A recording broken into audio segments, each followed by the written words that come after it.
Hello മക്കളെ, എന്റെ പേര് ജിതേഷ്. സോ ഇന്ന് നമ്മൾ എടുക്കാൻ പോകുന്ന ക്ലാസ് എന്താണെന്ന് വെച്ചാൽ മാത്സ് ആണ്.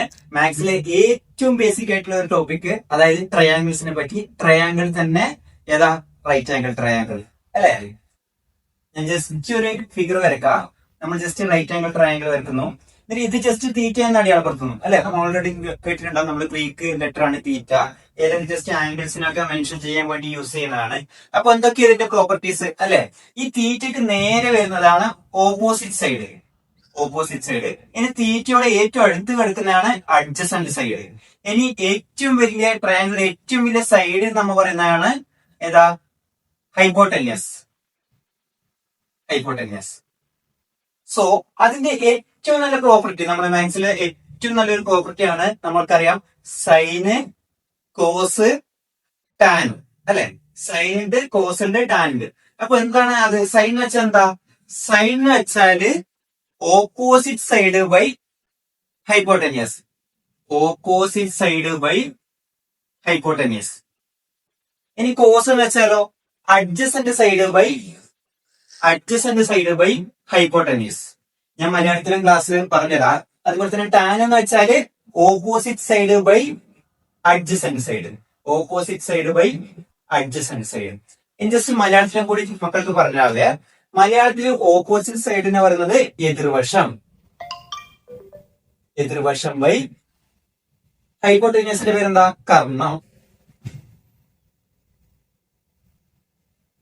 അതുപോലെ തന്നെ അഡ്ജസന്റ് സൈഡ് എന്ന് പറയുന്നത് സമീപവശം. സമീപവശം ബൈ കർണം. ഇനി ഇവിടെ ടാൻ. ടാൻ എന്ന് വെച്ചാൽ ഓപ്പോസിറ്റ് സൈഡ്. എന്താ? എതിർവശം. എതിർവശം ബൈ അഡ്ജസന്റ് സൈഡ് എന്ന് വെച്ചാൽ സമീപവശം. അപ്പൊ ഞാനിപ്പോ പണ്ട് പഠിക്കുമ്പോഴടാ, എന്റെ ടീച്ചർ പറയുന്ന ഒരു കോഡ് ഉണ്ട്. എന്താണ് സൈന്? അതായത് എന്തിനാ കരയുന്നേ? എന്തിനാ കരയുന്നേ? അപ്പൊ കോസ് പറയും സങ്കടം കൊണ്ടാ കരയുന്നല്ല, സങ്കടം കൊണ്ടാ കരയുന്നേ. അപ്പൊ ടാനോ? എന്താ സങ്കടം? എന്താ സങ്കടം? ഓക്കെ ടാ. അപ്പൊ നമ്മൾ എന്ത് കാര്യം പഠിക്കുമ്പോൾ ഇങ്ങനെ കുറച്ച് കണക്ട് ഒക്കെ ആക്കി പഠിച്ചാൽ ഒരിക്കലും മറക്കില്ല. ഇനി അതുപോലെ തന്നെ ടാൻ എന്ന് വെച്ചാല് സൈൻ ബൈ കോസ് ഒന്നും കൂടി നമുക്ക് എഴുതാം. Sine by cos. കാരണം എന്താ? ലാസ്റ്റ് രണ്ട് കർണം വെട്ടിപ്പോകും. അപ്പൊ ലാസ്റ്റ് എതിർവശം ബൈ സമീപവശം ഉണ്ടാവും. അപ്പൊ ഇങ്ങനത്തെ ഒരുപാട് കാര്യങ്ങൾ റിലേറ്റ് ആക്കി പഠിക്കുക. അങ്ങനെ റിലേറ്റ് ആക്കി പഠിച്ചാൽ ഗുണം എന്താണെന്ന് വെച്ചാൽ നമ്മൾ ഒരിക്കലും മറക്കില്ല. കാരണം എന്താ? ഇപ്പൊ ഒരുപാട് ഇപ്പൊ കെമിസ്ട്രി തന്നെ ആയിക്കോട്ടെ, കെമിസ്ട്രിയിൽ ഏറ്റവും ഇമ്പോർട്ടന്റ് എന്താ? പീരിയോഡിക് ടേബിൾ ആണ് അല്ലെ? അപ്പൊ കെമിസ്ട്രി പഠിക്കുന്ന ഒരു കുട്ടിക്ക് എന്തായാലും പീരിയോഡിക് ടേബിൾ അറിയണം.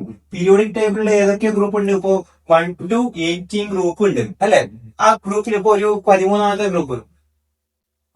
ഗ്രൂപ്പ് പഠിക്കണം എന്ന് വിചാരിക്കുക. ആ 14ാമത്തെ ഗ്രൂപ്പ് പഠിക്കണം, 15ാമത്തെ ഗ്രൂപ്പ് പഠിക്കണം, 16ാമത്തെ ഗ്രൂപ്പ് പഠിക്കണം. അപ്പൊ 16ാമത്തെ ഗ്രൂപ്പ് ഒക്കെ പഠിക്കാൻ കുറെ ഷോർട്ട് കട്ടും കാര്യങ്ങളൊക്കെ ഉണ്ട്. അതായത് oxygen, sulphur, selenium, tellurium, polonium. അപ്പൊ നമ്മ പഠിച്ചൊരു കോഡ് എന്ന് വെച്ചാല് ഓമനയുടെ സാരി സെക്കൻഡ് വെച്ച് തെണ്ടുൽക്കർ പൊക്കി. ഇനി മറക്കുവോ അല്ലെ? ഗ്രൂപ്പ് മറന്നാലും കോഡ് മറക്കില്ല. അതേപോലെ 15ാമത്തെ group nitrogen, phosphorus, arsenic, antimony, bismuth. നുണ പറഞ്ഞാശ്വതി സാമ്പാറിൽ വീണു. അപ്പൊ ഇങ്ങനെ മാത്സ് ആയിക്കോട്ടെ, ഫിസിക്സ് ആയിക്കോട്ടെ, കെമിസ്ട്രി ആയിക്കോട്ടെ, നമ്മൾ പഠിക്കുമ്പോൾ നല്ലൊരു എൻഗേജിംഗ് ആയിട്ട് പഠിക്കുക, നല്ല മാർക്ക് കിട്ടുക.